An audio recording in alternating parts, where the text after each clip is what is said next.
Well, people, I'm back at you again. We were talking about thicknesses. Today the stuff's cold. It went on hard. I didn't put the resin in it because it makes it soupy and lumpy. It's got to be warm to get a good blend.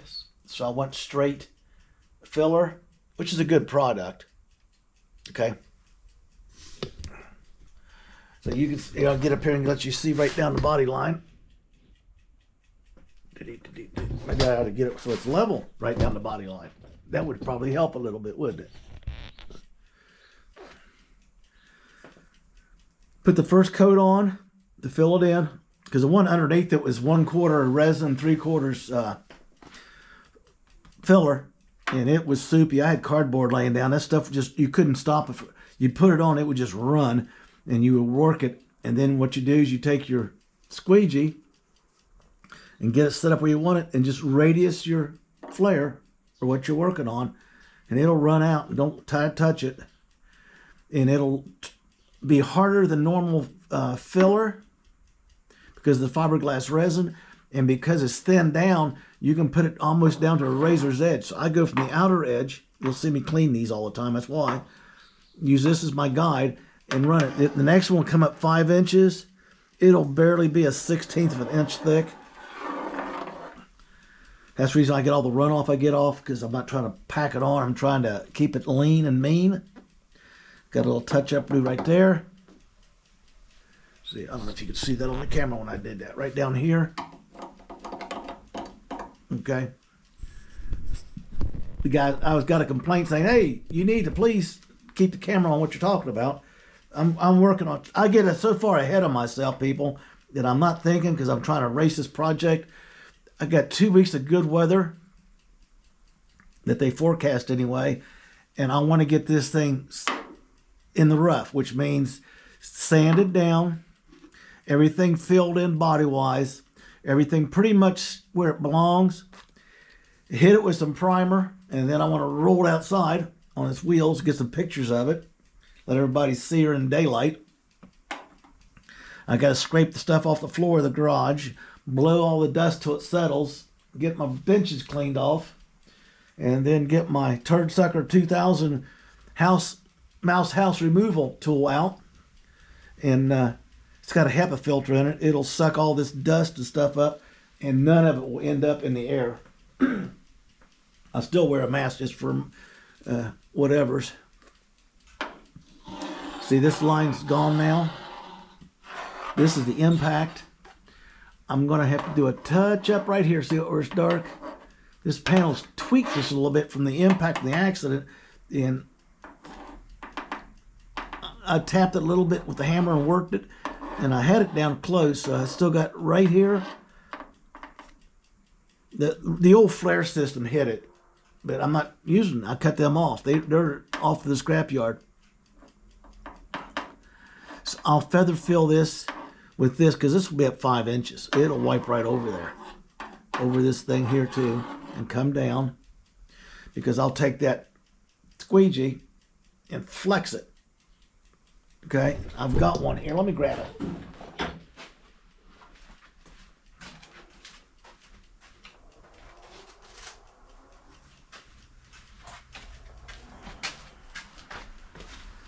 Now, get up here and get close and give you a good picture of it.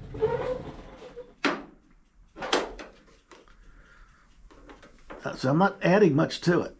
I'll flex this thing that's cold. It doesn't want to stay flexed. And I will just wipe it on. Keep using this as my guide edge. And then as I come down, I'll keep moving it out this way, because I don't want to climb up. I want it to walk off the edge. So by the time I'm down at the bottom, I've got less than half of this radius in this to keep this as thin as I can keep it. A lot of guys say, well, just pack it on there. It looks good. No, it don't. I don't want it on there. And when the resin's on it, it'll take a while to give it a few days to cure, because it gets hard. And then it'll be a slow sand. A 60 grit sandpaper will make short work out of it. and then I'll polish it with some 80. And to get the final view of it, I got some 220 over there I can lightly hand sand it with, just to get a good picture of it. This line will disappear. That little line there will disappear.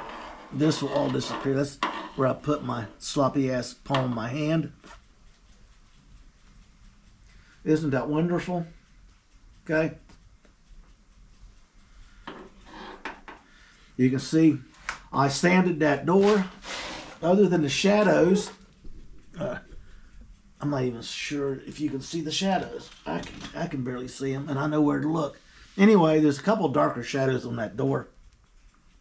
It's where it's got the primer's too thin, and it's soaked in the Bondo a little bit because it was hit with the 80.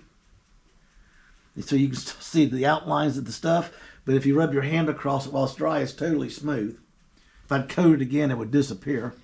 And that is what I'm after.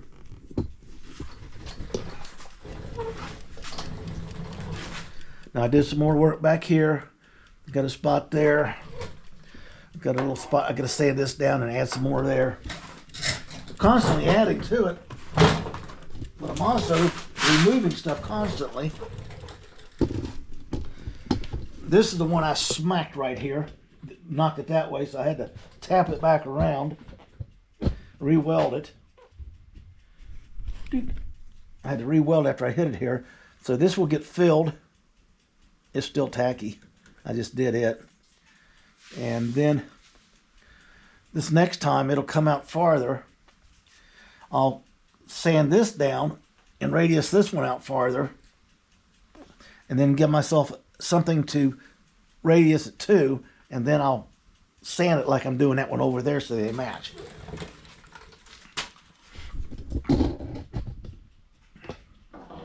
See, this one that went in the accident, this was a smooth fill. That one I still got to roll a little bit of that edge right here.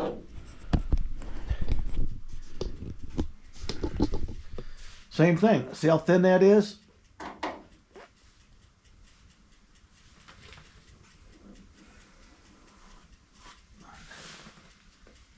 You can still see some of the stitch marks. Well, I did stitch welding in the fiberglass. I should have sanded the fiberglass. I never would do that, but it'll still be covered. You won't see it. It'll just be, the 16th will cover that stuff after I do a light sanding. In fact, if I do a light sanding, the stitch marks will disappear because it's the fiberglass laying on top of the welds. Now up here, again, this door right there. You see little shiny spots down there at the bottom, and over up there, that's some filler I put on. I found two little dings that you couldn't even see till you sanded it, and a scrape mark up there. And I kind of slopped the stuff everywhere, but it'll sand off, whatever. And that front fender there is ready for the final skim coat on the flares. This door is ready for another sanding, and I got to touch that up real good, make sure I get those little dings disappeared. And this looks good. I want to build this up over, instead of going 2 layers like I did every 2 or 3 layers, I'm going to go 4 layers on this and sand it really thin between each one. I want a perfect contour.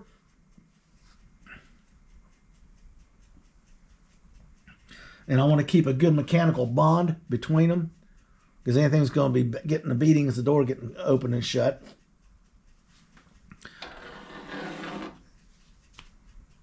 And here again,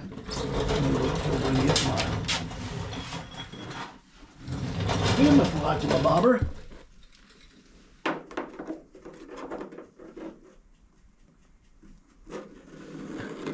I got a little bit lean on the last one when I put it up there, because you could tell we're riding low right along here. The next coat will take it, and then it just walks right off. And once it's walked off and it's smooth, we'll be real careful as we come down to stay with following this body line. We're riding this one. and it'll just come down and smooth this. I'm not trying to add material. I'm just trying to build a level surface. People tell me, so you put too much on and then you got to sand it all off. No, I put it on to get to this shape I want, and then I remove what I don't need. See right here, this is high. This is low. Right here, this is almost perfect. It's gonna need little touch-ups here and there. As soon as I get it down to needing, the little touch-ups are done, the bulk of them, I'm gonna remove all the chrome stuff off of this and lay it on there, cover the engine compartment with the donor car hood. I'm gonna hang this hood and stuff back on the wall out of the way, cover the inside of this car with a sheet, and dump about a half a gallon of primer on this girl in multiple layers. And then while she's drying, like I was telling you, I was going to roll right side and get some pictures of her all one color with the basic body shape. And then I got to clean this garage. It's probably going to take me a weekend.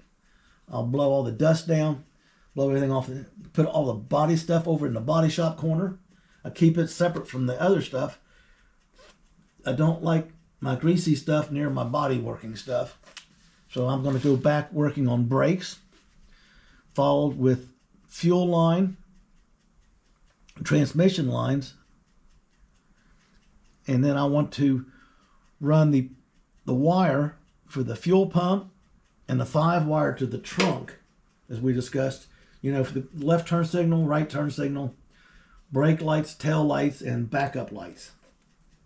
And then there's 2 wires. I'm running it a little bit different on the fuel pump because I want to ground the fuel pump back here, and I also want to take the ground up and ground it up near the battery.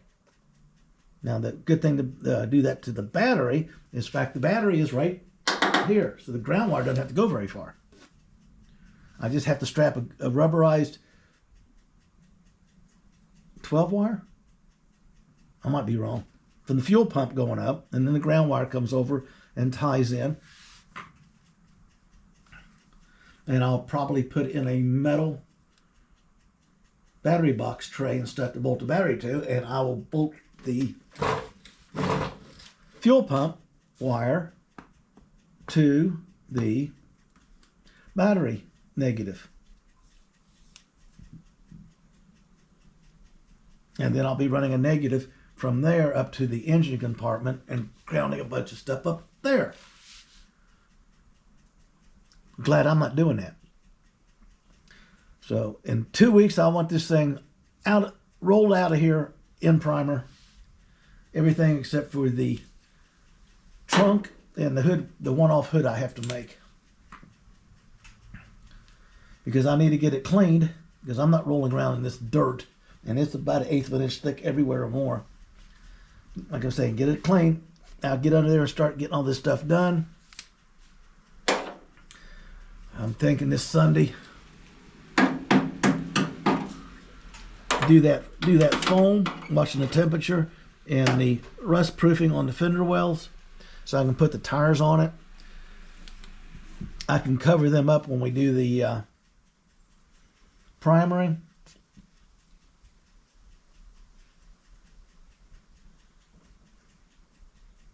It'll all be done in there. Don't have to come off again. I can cover the tires up and we're good to go. Then I got a bunch of good stuff to do under the hood. I got stuff laying inside the car. I need to get all these parts that are here on the vehicle. I can actually start putting it back together.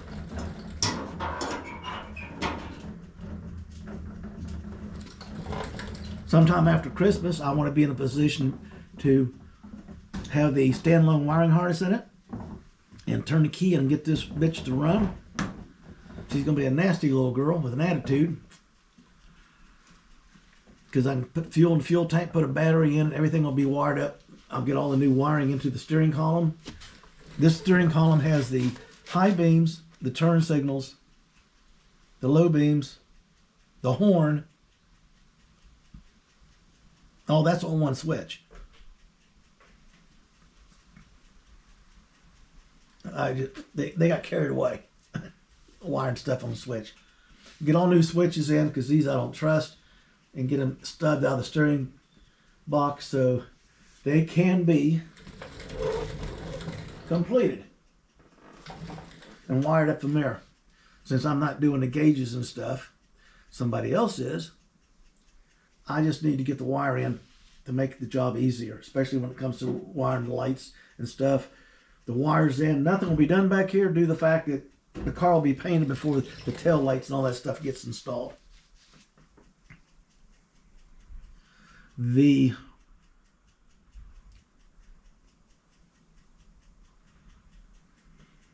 project is right on the key, people. I'm just going to let it stop there. Like, subscribe, and leave a comment. Here shortly, we're just going to get it all done. We're getting real close. I can't wait to get her out there and get some pictures up for you of the body instead of these angle shots. Get back and take a picture of the whole girl with her GM Rally wheels, 15-inch tires, in all one color for a change. I'm looking forward to get some mechanical work done on this thing. I just need a break from this body work. If I get the brake lines, the fuel line, the transmission lines, everything stubbed up, transmission cooler in, I can work on the proportioning valve and getting all the front brake lines built. Then I can go in there and start installing stuff like the lower water pump fitting to turn it down instead of out to the side. Buddy of mine showed me, he designed one and made it for his. He sent me the numbers of the belt and everything. I'm going to make the alternator bracket and then get everything set to go. If I don't get the intake right away, I'll just slap the tall boy back on it just to fire it up and let it run. I prefer to put the one on that belongs on it and never have to deal with it. So I should be getting pretty close to that, because once it's up and running and the radiator's in and everything's taped off and all the touch-up work's done and we're ready to go, the minute it's guide coated and sanded and I'm happy with it, we're going to hit it with the epoxy primer, wait 30, 35 minutes, and then I'm going to follow it with the paint and the clear. Wet on wet for all the paint. And then I'm just going to shut the door and leave this thing out here with 2 fans on running to get the odor out and see what we get. I'm looking forward to putting the seats and stuff in there and being able to test it, take it for a drive and everything. I may try to get the engine guy up here for the start on it. He was very interested in seeing it when it's done. And get him up here for the first start on his engine, because he's the one that set the engine up for me. And that just reminded me of something else I got to do. I got to put the exhaust system on, partially because I have to have my O2 sensors in. Anyway, we'll just race forward. You people, get your build on.